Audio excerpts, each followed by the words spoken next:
మా latest videos కోసం మా ఈ తెలుగు న్యూస్ ఛానల్ సబ్స్క్రైబ్ చేసి గంట సింబల్ యాక్టివేట్ చేసుకోండి. దేవతలందరిలో తొలి పూజ అందుకునేది వినాయకుడు. పూజ శుభకార్యం ఏదైనా సరే ముందుగా వినాయకుణ్ణి పూజించిన తర్వాత మిగతా పూజ మొదలు పెడతారు. మానవుల కష్టాల నుండి గట్టెక్కించేది, విజయాలు కలిగేలాగా చేసేది ఆ వినాయకుడే.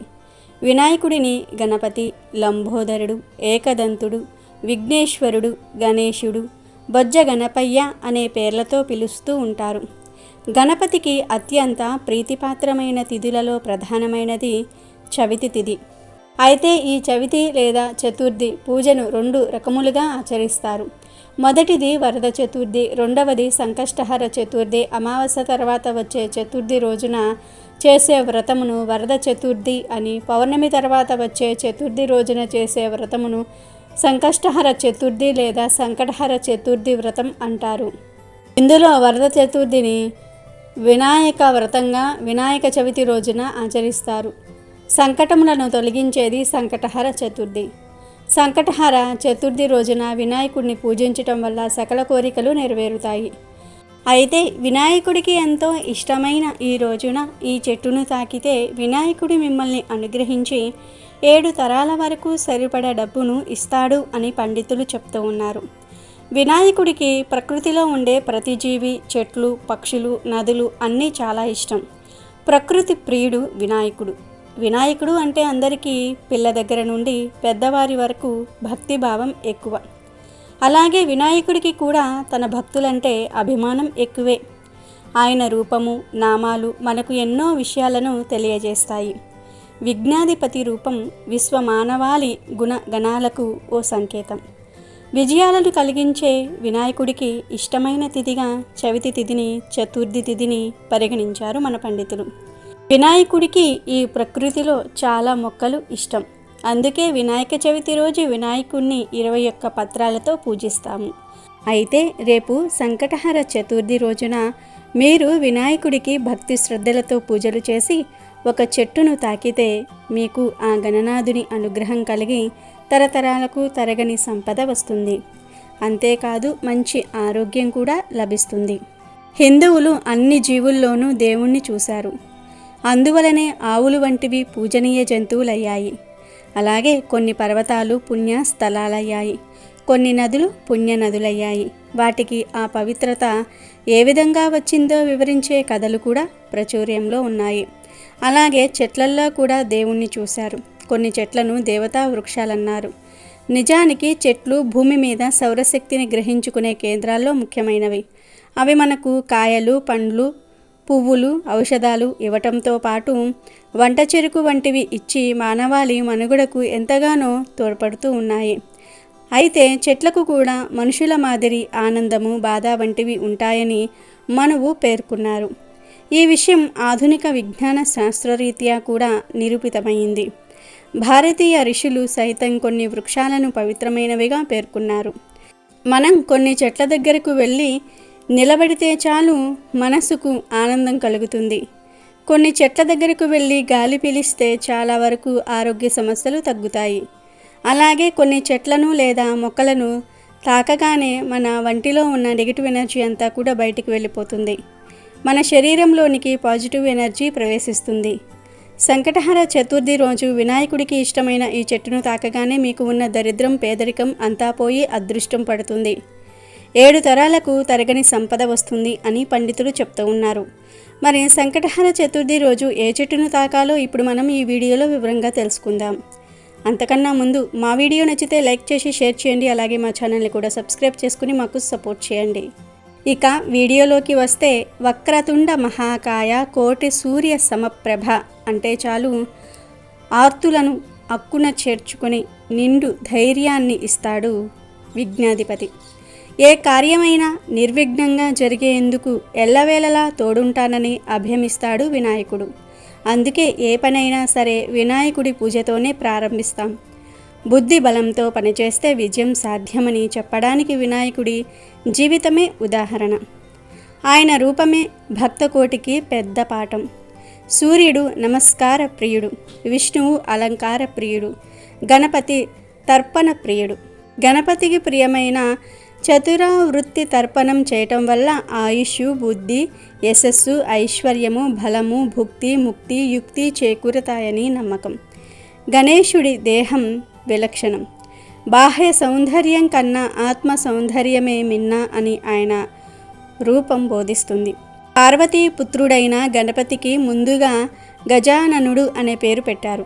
తర్వాత గణేశుడు, ఆ తర్వాత విఘ్నాధిపత్యం స్వీకరించి భక్తుల మెప్పు పొందాడు. నైవేద్యంగా పెట్టిన కుడుములు, ఉండ్రాళ్ళు ఆరగించేవాడు. వినాయకుడి మహిమలు ముల్లోకాలకు విస్తరించి సర్వజనులతో కీర్తింపబడ్డాడు. శ్రీకృష్ణ పరమాత్ముడు అంతటివాడే వినాయకుడిని పూజించేవాడంటే వినాయకుడి శక్తి ఎలాంటిదో అర్థం చేసుకోవచ్చు. మనసులో తలచిన కార్యాలను వినాయకుడు నెరవేరుస్తాడని దేవతలు నమ్మేవారు. ఈ గొప్పతనం వలనే గణపతిని సిద్ధి వినాయకుడు అని పిలిచారు. ఈ సంకటహర చతుర్థి రోజు వినాయకుడిని భక్తి శ్రద్ధలతో పూజించి ఈ చెట్టు తాకితే సర్వ పాపాలు పోయి కోటి జన్మల పుణ్యం లభిస్తుంది. మరి అది ఏ చెట్టో ఇప్పుడు మనం తెలుసుకుందాం. సంకటహర చతుర్థి రోజు ఉదయాన్నే నిద్రలేచి ఇంటిని శుభ్రం చేసి తలకు స్నానం చేయాలి. అలా స్నానం చేసేటప్పుడు 2 నేరేడు ఆకులను ఆ స్నానం చేసే నీటిలో వేసుకుని చేయాలి. ఇలా చేస్తే మీ ఒంటికి నూతన శక్తి వస్తుంది. నెగిటివ్ ఎనర్జీ అంతా కూడా పోతుంది. ఇలా స్నానం చేశాక మంచి దుస్తులను ధరించి పూజ గదిని అలంకరించుకోవాలి. మీ పూజ గదిలో వినాయకుడి పటం ఉంటే ఆ పటానికి చక్కగా పూలతో అలంకరించి పూజ చేసుకోవాలి. ఈ సంకటహర చతుర్థి రోజు వినాయకుడికి అరటి పండ్లను నైవేద్యంగా పెడితే వినాయకుడి అనుగ్రహం కలుగుతుందని పండితులు చెప్తూ ఉన్నారు. ఇలా నైవేద్యం పెట్టి దీపం వెలిగించి పచ్చకర్పూరంతో హారతి ఇవ్వాలి. సంకటహర చతుర్థి రోజు పచ్చకర్పూరంతో హారతి ఇస్తే మీ ఇంటిలో ఉన్న నెగిటివ్ ఎనర్జీ అంతా కూడా బయటకు వెళ్ళిపోతుంది. మీ ఇంటిలో జరిగే గొడవలు కూడా తగ్గుతాయి. ఇలా భక్తి శ్రద్ధలతో వినాయకుడిని పూజించాక మీకు దగ్గరలో నేరేడు చెట్టు ఉంటే ఆ చెట్టు దగ్గరకు వెళ్ళి ఆ చెట్టును తాకి మీకు ఉన్న సమస్యలను చెప్పుకోండి. ఒకవేళ మీకు దగ్గరలో నేరేడు చెట్టు లేకపోతే మందార చెట్టును కానీ జిల్లేడు చెట్టును కానీ తాకవచ్చు. ఈ 3 చెట్లల్లో ఏ చెట్టు తాకినా మీకు వినాయకుడి అనుగ్రహం కలుగుతుంది. ఆ చెట్టుకు కొన్ని నీరు పోసి మీకు ఉన్న సమస్యల గురించి చెప్పుకోండి. అలా చెప్పుకున్నాక కొంచెం సేపు ఆ చెట్టు దగ్గర కూర్చోండి. ఒకవేళ కూర్చోడానికి ప్లేస్ లేకపోతే అక్కడే 3 ప్రదక్షిణాలు చేసి ఇంటికి వచ్చేయండి. ఇలా సంకటహర చతుర్థి రోజు నేరేడు, మందారము, జిల్లేడు వీటిల్లో ఏ చెట్టును తాకినా మీకు అదృష్టం పడుతుంది. వినాయకుడి అనుగ్రహం మీపై ఎల్లప్పుడూ ఉంటుంది. ఈ పరిహారం సాయంత్రం 5:30 లోపు చేయాలి.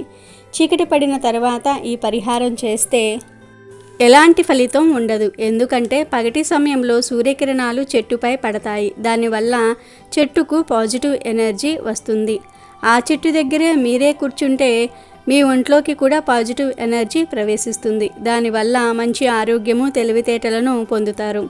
మరి సంకటహర చతుర్థి రోజు ప్రతి ఒక్కరూ కూడా ఈ చెట్లను తాకి వినాయకుడి అనుగ్రహాన్ని పొంది తరతరాలకు తరగని ఐశ్వర్యాన్ని సొంతం చేసుకొని ఆనందంగా జీవించండి. సంకటహర చతుర్థి నాడు ఖచ్చితంగా సంకటహర చతుర్థి వ్రతాన్ని ఆచరించాలని పండితులు చెప్తూ ఉన్నారు. అసలు ఈ సంకటహర చతుర్థి వ్రత కథ ఏమిటో తెలుసుకుందాం. ఒకానొక నాడు ఇంద్రుడు తన విమానంలో మృగంటి అనే ఋషి దగ్గర నుంచి ఇంద్రలోకానికి తిరిగి వెళ్తూ ఉండగా ఘర్సేన్ అనే రాజు రాజ్యం దాటే సమయంలో ఆ విమానంపై దృష్టి సారించాడు. అతని దృష్టి సోకగానే ఆ విమానం చటుక్కున భూమిపై అర్ధాంతరంగా ఆగిపోవటం జరిగింది. ఎందుకంటే ఘర్సేన్ అనే వ్యక్తి అనేక పాపములు చేసిన వాడు. అతని చెడు దృష్టి పడగానే విమానం ఆగిపోయింది. ఆ ఇంద్ర విమానం అద్భుతమైన వెలుగులకు ఆశ్చర్యచకితుడైన ఆ దేశపు రాజు సురసేనుడు గబగబా బయటకు వచ్చి ఆ అద్భుతాన్ని ఆశ్చర్యంగా చూస్తూ ఉండిపోయాడు. అక్కడ ఇంద్రుని చూసి ఎంతో సంతోషానికి లోనైన మహారాజు ఆనందంతో నమస్కరించారు. రాజు ఇంద్రునితో మా రాజ్యంలో విమానం ఎందుకు ఆపినారో కారణం చెప్పండి అని అడిగాడు. అప్పుడు ఇంద్రుడు, ఓ రాజా, మీ రాజ్యంలో పాపాలు అధికంగా చేసిన ఎవరిదో వ్యక్తి దృష్టి సోకి విమానం మార్గమధ్యంలో అర్ధాంతరంగా ఆగింది అని చెప్పాడు. అప్పుడు ఆ రాజు, అయ్యా, మళ్ళీ ఆగిపోయిన విమానం ఎలా బయలుదేరుతుంది అని అడిగాడు వినయంగా. అప్పుడు ఇంద్రుడు, ఇవాళ పంచమి, నిన్న చతుర్థి. నిన్నటి రోజున ఎవరైతే ఉపవాసం చేశారో వారి పుణ్య ఫలాన్ని నాకిస్తే నా విమానం తిరిగి బయలుదేరుతుంది అని చెప్పాడు. సైనికులంతా కలిసి రాజ్యమంతా తిరిగారు, అన్వేషిస్తూ ఉన్నారు. కానీ దురదృష్టవశాత్తు అలా ఎవరూ దొరకలేదు. అదే సమయంలో కొందరు సైనికుల దృష్టిలో ఒక గణేష దూత వచ్చి మరణించిన స్త్రీ మృతదేహాన్ని తీసుకువెళ్ళటం కనబడింది. సైనికులు వెంటనే ఎంతో పాపాత్మురాలైన ఈ స్త్రీని ఎందుకు గణేష లోకానికి తీసుకువెళ్తున్నారని ప్రశ్నించారు. దానికి గణేష దూత, నిన్నంతా ఈ స్త్రీ ఉపవాసం ఉంది, తెలియకుండానే ఏమీ తినలేదు, చంద్రోదయమైన తర్వాత లేచి కొంత తిన్నది, రాత్రంతా నిద్రించి చంద్రోదయ సమయాన నిద్రలేచి కొంత తినటం వల్ల ఆమెకు తెలియకుండానే సంకష్ట చతుర్థి వ్రతం చేసింది, ఈరోజు మరణించింది అని చెప్పాడు. అంతేదాకా ఎవరైనా తమ జీవితకాలంలో ఒక్కసారైనా ఈ వ్రతం చేస్తే వారు గణేష లోకానికి కానీ స్వనంద లోకానికి కానీ చేరుకుంటారు. వారు మరణించిన వెంటనే మేము వచ్చి వారిని గణేష్ లోకానికి తీసుకువెళ్తున్నాం. అప్పుడు సైనికులు గణేశుడి దూతను ఎంతో బ్రతిమలాడారు ఆ స్త్రీ మృతదేహాన్ని తమకిమ్మని. అలా చేస్తే విమానం తిరిగి బయలుదేరుతుందని ఎంతో చెప్పారు. ఆమె పుణ్యఫలాన్ని వారికి ఇవ్వడానికి గణేశుని దూత అంగీకరించనే లేదు. ఆమె దేహంపై నుండి వీచిన గాలి ఆ విమానం ఆగిపోయిన చోట చేరి విస్ఫోటనం కలిగించింది. మృతదేహం పుణ్యఫలం పొందినది కావటం వలన ఆ దేహాన్ని తాకిన గాలి సైతం పుణ్యం పొందింది. దాని వలన ఇంద్రుని విమానం బయలుదేరిందని చెప్పవచ్చు. ఈ కథ సంకష్టహర చవితి ప్రాముఖ్యత, ఆధ్యాత్మిక విలువలతో పాటు సంకష్ట చవితి ఉపవాసం మొదలైన విషయాలు తెలుపుతున్నది. వినాయకుని భక్తులందరి దృష్టిలోని వ్రతం చేయటం వలన చాలా పుణ్యం పొందుతారని భావన. ఈ వ్రత మహత్యం వలన ఈ వ్రతం ఆచరించిన వారు ఎవరైనా సరే గణేశుని లోకానికి లేదా స్వనంద లోకానికి వెళ్తారని, అక్కడ భగవంతుని ఆశీస్సుల వల్ల ఎంతో ఆనందాన్ని అనుభవిస్తారని గణేశ పురాణంలో చెప్పబడింది. మరి ప్రతి ఒక్కరూ సంకటహర చతుర్థి వ్రతాన్ని ఆచరించి శుభ ఫలితాలను పొందండి. హిందూ పురాణాల ప్రకారం పార్వతీ పరమేశ్వర్ల పెద్ద కుమారుడే వినాయకుడు. దేవులందరిలోనూ లంబోదరుడే మొట్టమొదటి పూజలు అందుకుంటారు. సంకటహర చతుర్థి వంటి పవిత్రమైన రోజున ఉపవాసం ఉండటం వల్ల వినాయకుని అనుగ్రహం లభిస్తుందని చాలామంది నమ్ముతూ ఉంటారు. అంతేకాదు తమ జీవితంలో ఎదురయ్యే అడ్డంకులన్నీ తొలగిస్తాడని, తాము కోరిన కోరికలన్నీ కూడా నెరవేరుస్తాడని చాలామంది విశ్వాసము. అందుకే ఈ రోజున ఉపవాసం ఉండాలని నమ్ముతూ ఉంటారు. అమెజాన్లో బెస్ట్ డిస్కౌంట్స్ కోసం వీడియో డిస్క్రిప్షన్లో లింకు ఉంది, చూడండి. అలాగే మా టెలిగ్రామ్ ఛానల్ సబ్స్క్రైబ్ చేసుకోండి.